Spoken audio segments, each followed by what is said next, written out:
Thank you. Hey everybody, welcome to my talk, You're Ruining My Vibe, Misadventures in Vibe Coding.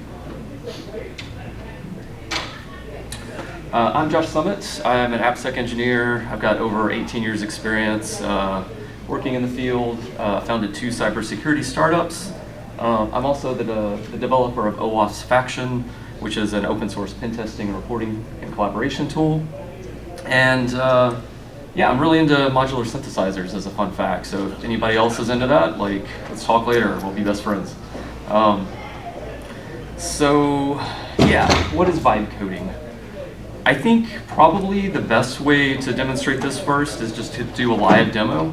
And hopefully the way this is going to work is I'm going to just code some things based on vibes. It's going to run in the background, and hopefully when the presentation's done, we'll have a finished app that's just going to work first try. So let's see how that happens. So for this project that we're going to vibe code, I mentioned I run an open source project. It allows different extensions, so you can extend it in lots of different ways, but one extension I already have is a Jira extension. And to give you a little prefix about like what this project does, it manages vulnerabilities. So when you enter a bunch of vulns, you close your assessments, it'll send it off to different systems, things like that, based on your extensions. So I have this Jira extension, which sends your vulnerabilities to Jira, and I want to now make it integrate with GitHub. And let's just see what happens, all right? I'm just gonna give it some vague prompts. I'm gonna say, hey, I got a code base here. I'm not gonna tell it where to look, just look at the code base. I have set up some things so it can find like, GitHub tokens, just stuff that I don't have to fumble with in this demo. And then just some basic requirements. Only send criticals and highs to GitHub and, do your thing. So we're gonna copy this. And I'm gonna be using a tool called RuCode. So this is my coding assistant. And what's really cool about RuCode, it just fits right in Visual Studio. It's got these personalities, I guess you call them, which are really neat. Like you can start with, say, the architect, and the architect, you can start talking to it and it'll build requirements for you. And then the architect will then start talking to these other personas and tell it to code and then tell it to debug. So I think that thing's kind of interesting about how this works.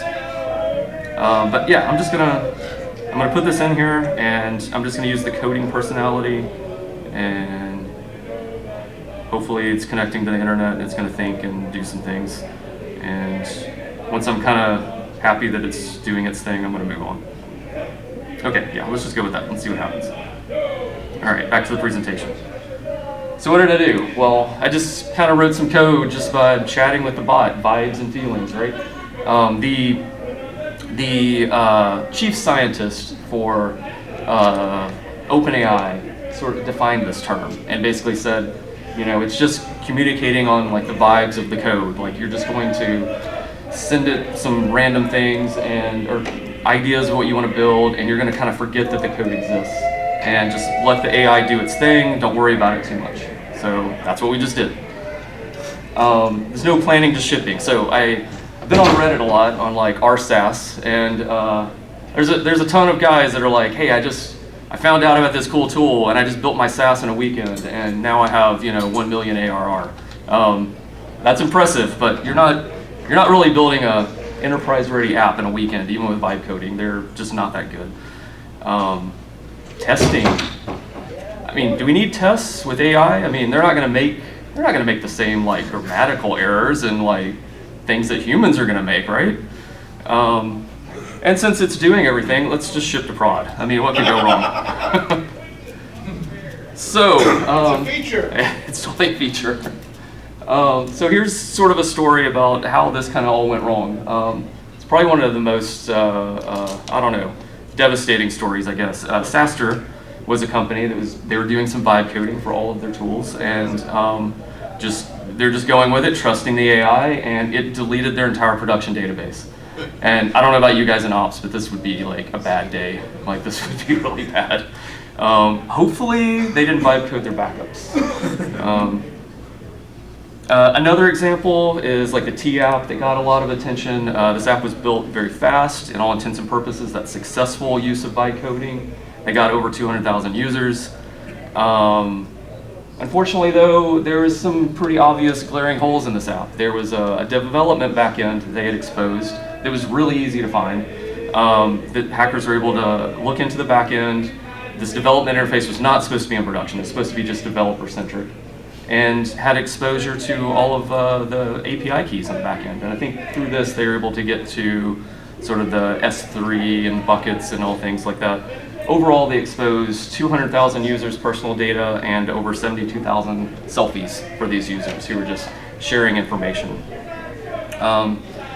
So yeah, that's kind of bad. I don't know where I've heard this, but this is, after using this for a while, I really believe this statement is true. Using LLM tools is like having an overly confident junior developer. And I think one of the reasons it's like this is anxiety, to be honest. If you even give a senior developer and say, hey, you're gonna make some change in production, I have a certain amount of anxiety about doing that. A junior developer, I would think, would be much higher and question what they're doing. The AI is like, well, these sort of things make logical sense, and you told me to do this thing, I'm just gonna do it. Like, it has no anxiety, it has no feelings, it's just gonna do the thing that you tell it to do. Or the thing it hallucinated that you told it to do. So with that in mind, there's a bunch of security issues with vibe coding. I think spaghetti code that is like impossible to audit is like a huge disadvantage when you're building, let's say you're building like a monolithic application. I think one reason it's sort of becomes spaghetti code as you start building over time is the LLMs can only keep so much of your code base in its context at a time. And if you use something like root code or something like that, at a certain point, it'll start taking its context and it'll start reaching its token limit and it'll compress that context. And at that point, it forgets a lot of what you told it to do. And it's gonna start, some of those things it's gonna compress what it thinks is important, but it's gonna forget a lot of things that you think are important. And so what happens is you'll have part of your code base that say uses one authentication model, and then maybe later on it's sort of forgotten some of that context, and then it's building another part of the code base using something else. It forgot sort of point A to point B. And what you'll get when you look at the code base is things that are logically connected through models and through controllers and things like that. But, I mean, to the AI it sort of makes sense, but if you have to audit it, it's kind of a nightmare. And I think another point of this is as a security auditor too, when you're looking at a code base that a developer's written, it's really nice to have someone who's intimate with the code, knows what it is. Like if there's a function that has some really like odd business logic, it's great to be able to go to that developer and like, tell me what your thought process is here. With vibe coding, you're gonna kind of lose that context, someone you can talk to about it. And it's gonna do other things, like it's gonna have some broken authentication. I have this from experience, which I'll talk about in a minute. It's gonna do things like, if you're having it build like Helm charts or, let's say Terraform files, you could be opening yourself up to infrastructure issues, weak configurations, the typical AppSec stuff too here with SQL injection and XSS vulnerabilities. If you're talking to the LLM and you're like, hey, use this secret to access this API, it may just take your secret and just embed it in the code instead of like using environment variables and things like that like you're supposed to do. Agentic tools, these are all agentic like now, and I think this opens us up. We're putting a lot of trust in these tools, right? These tools, they write code, they can execute code, they can execute OS commands, and it could suddenly hallucinate and think rm-rf is a great command to run on your repo. I don't know what it would get in its mind, but there's nothing stopping it from doing that. So keep in mind, these agentic tools have a lot of access and how you use them. Insecure dependencies. It's going to build code exactly what you told it to do. If it needed libraries, these are sort of examples. It's kind of pulled into its model, right? It's not going to care if it pulls in a library that has like a critical CVE. It's going to do the task you ask it to do. So you need to audit the CVEs, things like that. And I think a really important aspect of this too is if your repo has like intellectual property and secrets, let's say you embed secrets in your code, I hope you don't, but we know there's repos that do this, right? Especially the intellectual property. Like, so what's going to happen when you run your code through this, it's going to pull in segments of the code, it's going to take that, summarize it, it's going to push it up to the API, third-party inputs, right? And come up with a response and come back. Now, if you're using like enterprise licenses for a lot of these, they say they don't train on your data, they say they keep it secure, but I mean, do you trust them? I mean, it's really hard to pull that back in retrospect. So I would say if you have something like that's like key intellectual property, I wouldn't necessarily trust these models to do it. So with all of this, like vulnerability and weakness and deleting of our production databases, like why are we vibe coding? Like why are we doing this? I was having a conversation with a colleague of mine, Jason Collins, and he sort of mentions the sort of business case for why this is becoming so prevalent. And so I found some stats on this, and you know, it's kind of about taking the enterprise reason for doing this. So like this link for like software.com, they say from their stats that the average developer codes somewhere between 52 to 54 hours, minutes a day. So we're talking about the average developer is coding like 4.5 hours a week total. Only 10% of developers are like 2 hours a day. The rest of their time, you know, it's typical enterprise stuff you gotta do. You gotta go to meetings, you got one-on-ones, you've got admin work, you gotta check your email, you're getting Slack notifications. And also I think a really important thing about like sort of a developer mindset is when you're writing code, like it takes a minute to get into the code. You have to build that mind map in your head. And then if you get a Slack notification that says you have to answer this, you've just destroyed that whole thing you've built up that has taken you like a while to get into that groove.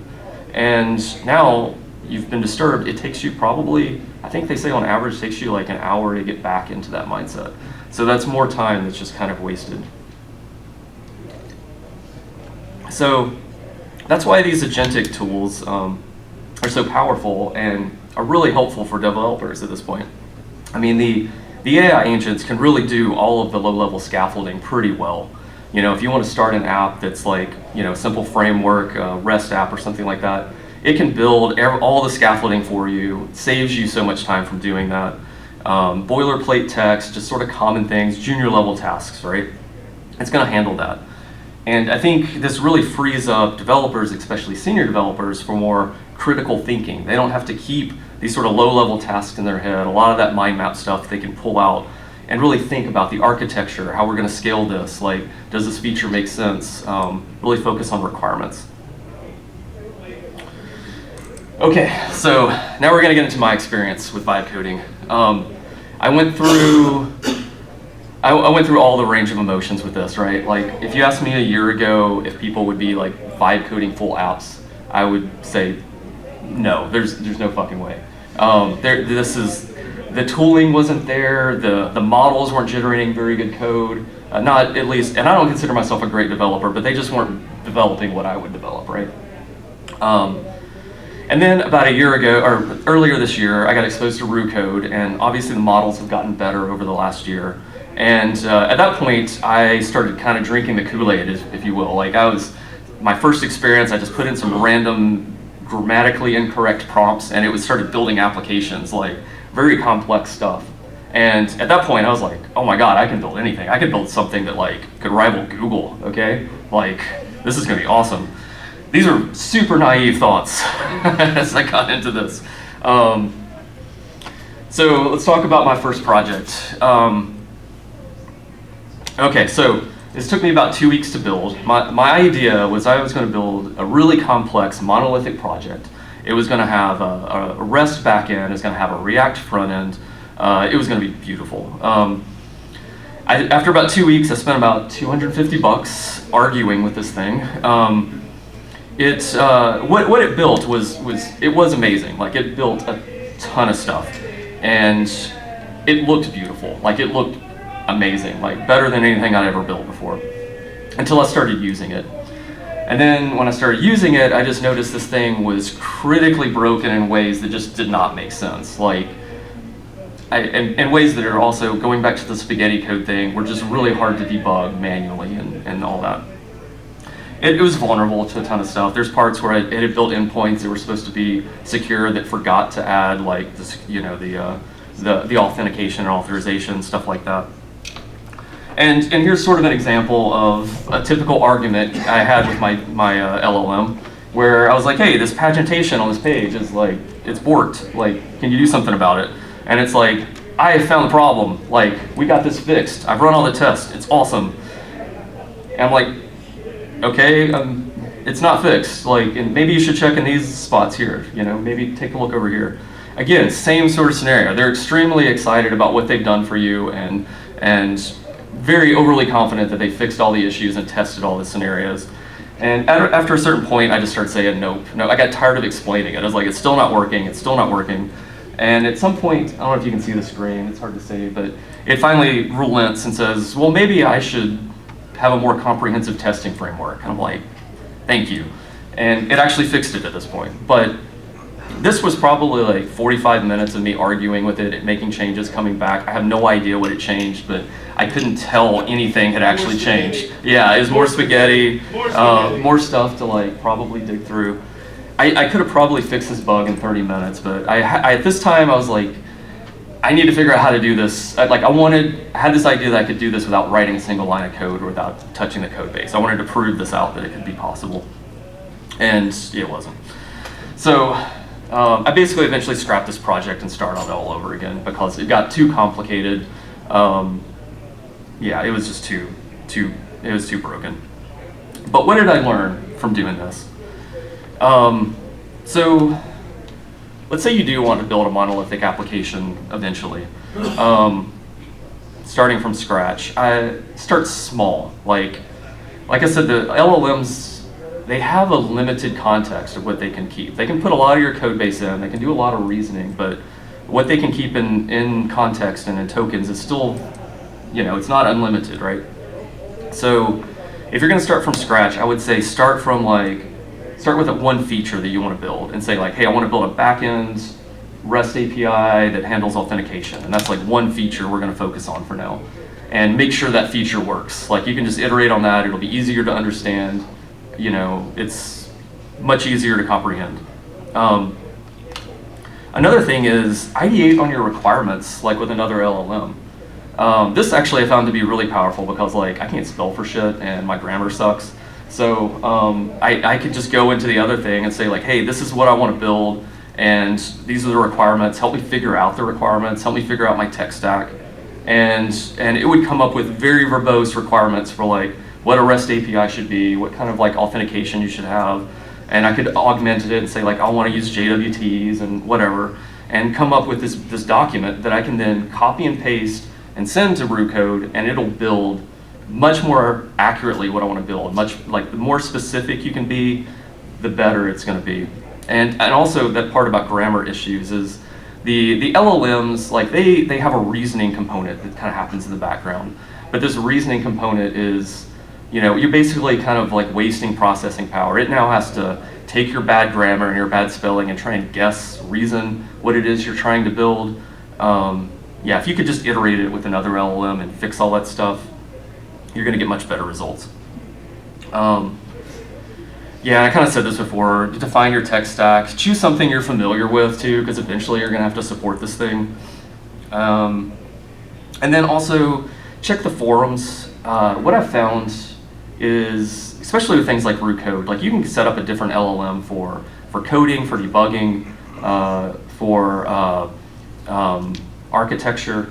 There's forums that will actually help you, people who've gone through the pain that I've gone through already, and kind of lead you into areas that one will like, these are better for creating system requirements. These are better for coding. I personally like Summitt for coding, and I think ChatGPT seems better for requirements and stuff.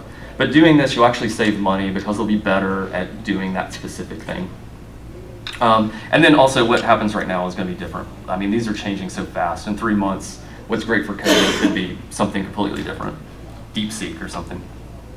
Oh, And when you're building your app, specifically tell it to do test-driven development. I mean, it can start from the beginning. The cool thing about root code is it can write your tests, it can run your tests, and it can debug your tests, and then it can fix your tests. And that's actually kind of amazing. But also, you'll know it works to a point. Read the code. Oh my God. So going back to my original example, so my first thing, like I said, it passed all its tests, but the application was just critically broken, and I couldn't understand why. And so I actually started looking at what the tests had done, and this thing wrote like 500 tests. I've never written myself 500 tests for a repo. So I thought I was getting full coverage. What it was doing was the tests, it had decided that the best way to test the app is for every method I was going to test, it was going to wrap it in a try-catch block. And so if the thing like threw an error, it would just catch it and skip the asserts. So it basically just like, if it didn't, because it went through that process, the tests actually seemed like they either failed or they didn't give like, errors that like anything had actually failed in the code base. So any assert that had passed before that, it was considered fine. Everything else was hitting try-catch blocks. So I had to tell it to go back and take these like 30 tests and like, this is a terrible way to write tests. Like, we want it to fail. If it fails, like, I want to know it. I want to know it freaking fails. So understand the code, especially while it's small, so you can kind of see the design decisions it's making. And I recommend early on fix sort of the small bugs before it gets too big, because you'll understand what's happening. You'll understand what it's building. You'll understand some of the weird design decisions it's trying to make that you can sort of correct early on. And my meme's not showing up here, or my images aren't showing. Hopefully that'll come up in a second.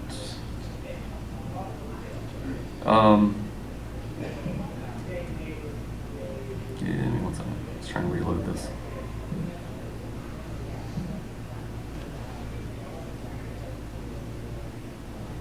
Did my internet go down? I'll try connecting to my phone. 1 second. Hopefully this isn't screwing up the demo that's happening in the background.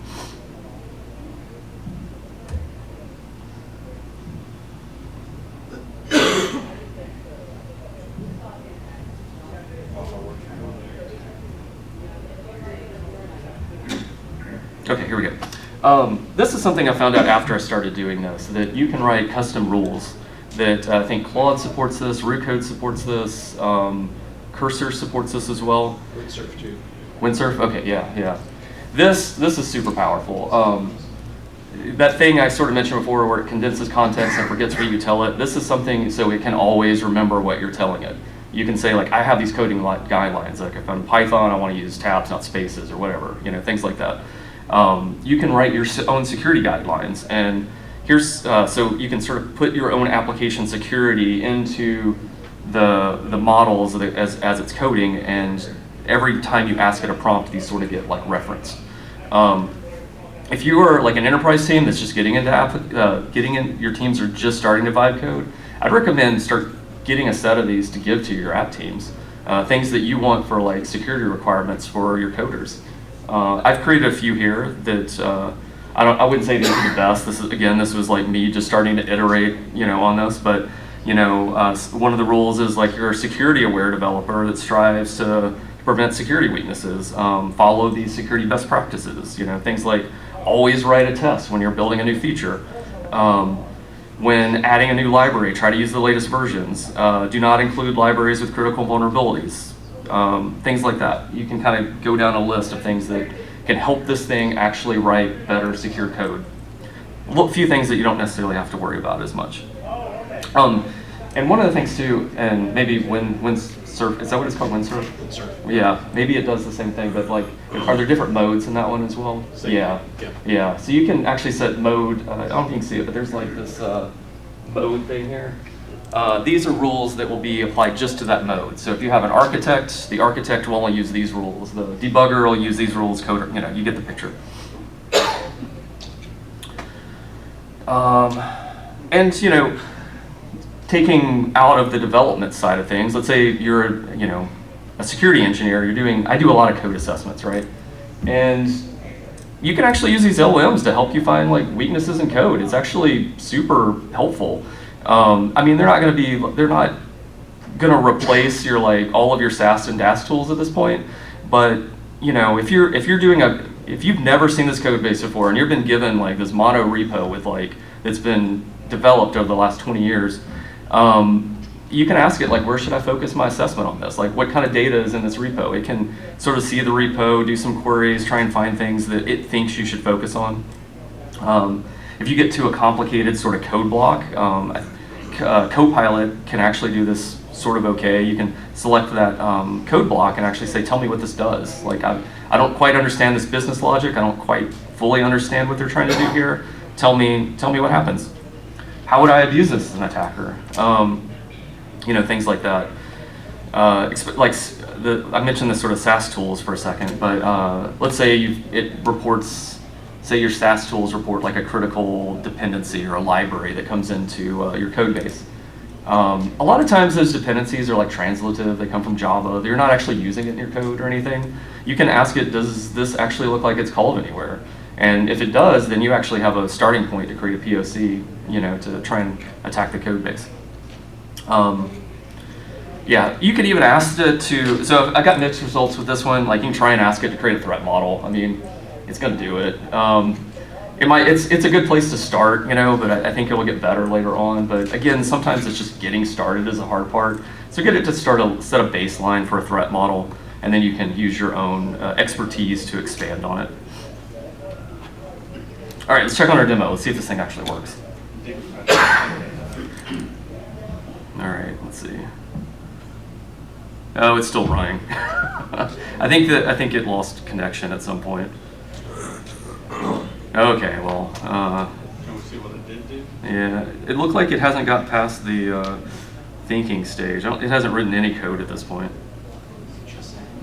Let's see. Let's try it again. Just like a junior developer. Just like it.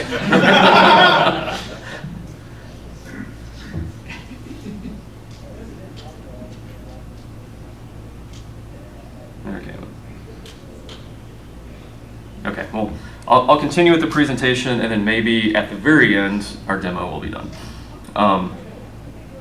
Okay, so here's sort of my final thoughts on vibe coding. I think something really important about vibe coding is it actually democratizes coding. I think it gives people who have like great ideas but not a lot of technical skills to build something they've never been able to build before. There's been no code solutions, obviously, but they're very limited in what you can do with them. So if not now, I think they're getting there where someone with pretty low tech can build something like really amazing. At least at this point, you can mock something up and test if your ideas work, and then decide if this is going to be something you need to hire like technical people to actually, you know, build through. But I think that aspect of it is actually pretty impressive. Allows for unprecedented multitasking. This was going to be a better comment if my demo had finished, because I could say I just did this entire presentation, wrote an entire app, and without even thinking about it. But yeah, didn't quite do it. But it could happen. Yeah, maybe if I didn't have the internet issues, maybe it would be done by now. I think a key thing for like developers like moving forward is it's really going to help them think more strategically about the processes they're building, the code they're working on. Again, they don't have to be bogged down with like scaffolding or all this kind of stuff like that. Like, and for like sort of context, I can remember as in my previous startup, like we didn't have any of these tools, and I was already it's startup life, so you're working like nights and limited weekends, and then sales would come in and like you have to develop this feature by like Monday so we can sell this thing.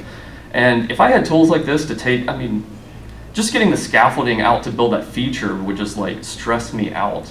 If I could just have gotten that out and focus on like what the customer wanted through vibe coding, I think I could have been at least less stressed in my previous startup life. Focus more on what the requirements are. I think this is key for developers too, because you have to be very specific what you tell the LLMs. So being better at writing your requirements is going to be a net positive. Like, I think you'll just get better at this and creating your project documentation. You're putting it in the LLM, you might as well document it and that way you're keeping your documentation up to date. Let's see, coders will actually start writing tests. I don't know how many times I've gotten to a huge code base that like just didn't have many tests in it, especially like large legacy code base. If I think this is actually like a great way if you're just getting your enterprise teams into vibe coding to start. You can take your code base and like, hey, write tests on this legacy code base. Start off with that. It's pretty low effort, and you're not gonna probably not break a lot. It's probably a good way to get started, and you're probably gonna find a bunch of bugs. Yeah, be careful of confirmation bias with LLMs though. They're trained to be really friendly and love every idea you have. That doesn't mean your ideas are good. But yeah, it's good to like take your ideas, go into the LLM, ideate on them, help you refine them. But then you need to like talk to some real people. Like, does this make sense? Like, what do you think of this idea? Like, is this something I should, move forward? Like, that's where you're gonna get your real feedback, is just talking to real people, not with LLMs. And sort of another final part is we need to make room for junior devs. This stuff does take a lot of low-level work away from like entry-level developers, and I've already heard rumors of companies that are like, we don't need to hire entry-level people anymore. We can just start right in with senior devs. But if you don't have junior devs, you're never gonna have senior devs.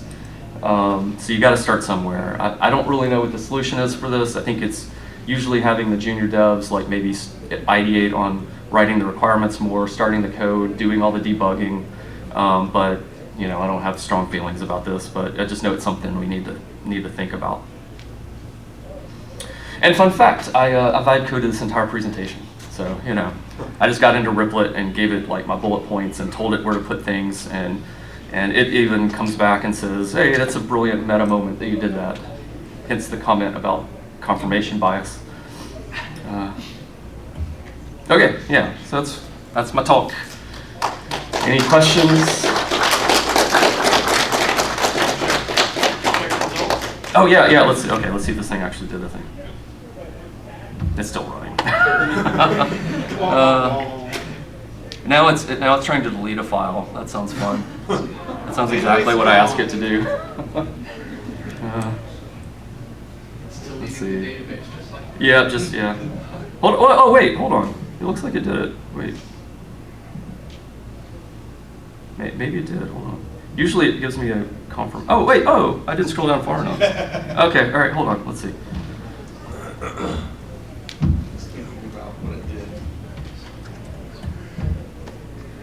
All right. Let's get my jar file and let's put it into my builds. That's good. Let's test it. Ship it.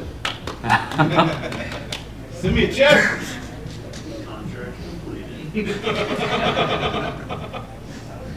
All right, so I'm going to install it on my open source tool and see if it actually does this thing. See if it actually does that.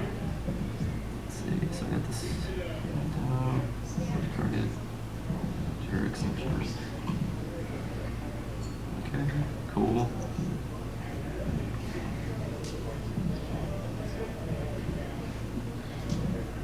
Okay, so I have an assessment, right? I got some vulnerabilities that I need to send to GitHub now, or GitHub. Let's see, finalize assessment. Okay, so that all passes. Let's check my GitHub.